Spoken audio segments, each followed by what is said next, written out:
All right, so if you've had your split sort of coinciding with mine, with my little 4-day routine, 4-day repeat, then hate to break it to you, but this might have been a little unexpected.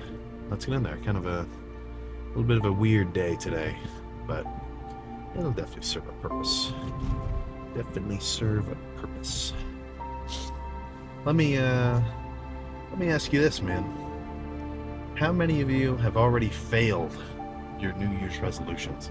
Or how many people do you know who have already given up?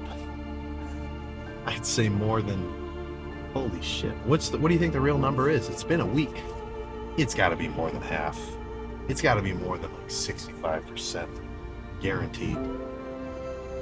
And do I think that's an issue of people's internal discipline or motivation or whatever?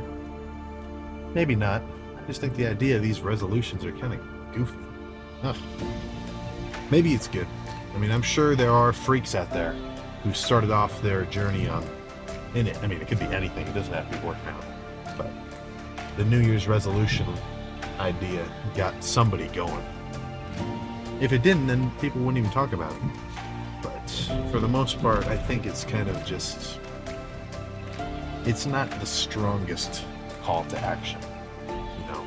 You really have to, I feel like the most abrupt changes which are going to happen in somebody's life in terms of changing their actions or habits or whatever, for the most part, those are going to come at moments of relatively intense emotional states in a way. Like, I feel like a good example of this is when people talk about hitting rock bottom. When you get to a point where you really can look at yourself objectively and think, like, shit, what have I been doing? Like, that's a state, that's a mental state where you are very prone and you have a very high potential to be able to say, okay, I can't do this anymore. I got to change something. And I'm not saying you have to be a crazy hard on yourself, or hard on.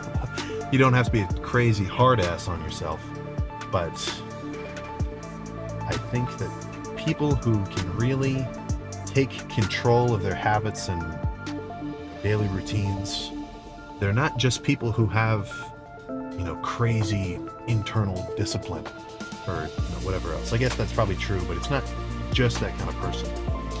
I feel like most of the best doers that I ever see, and that when I hear them talk about stuff, I really listen. It kind of perks up my mind, are people who have a firm and relatively objective grasp on reality.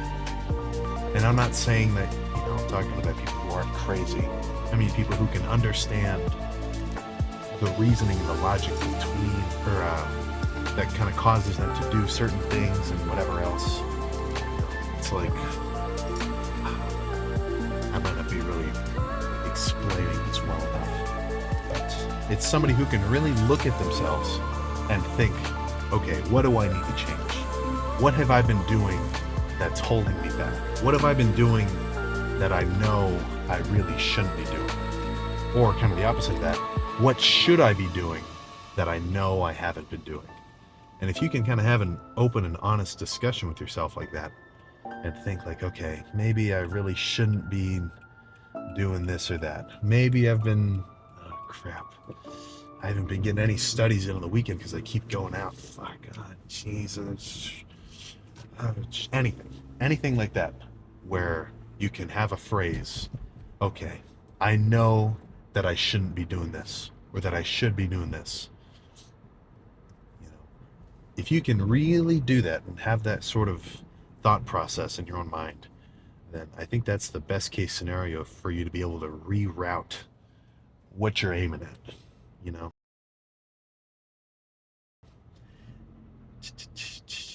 So, take with that what you will.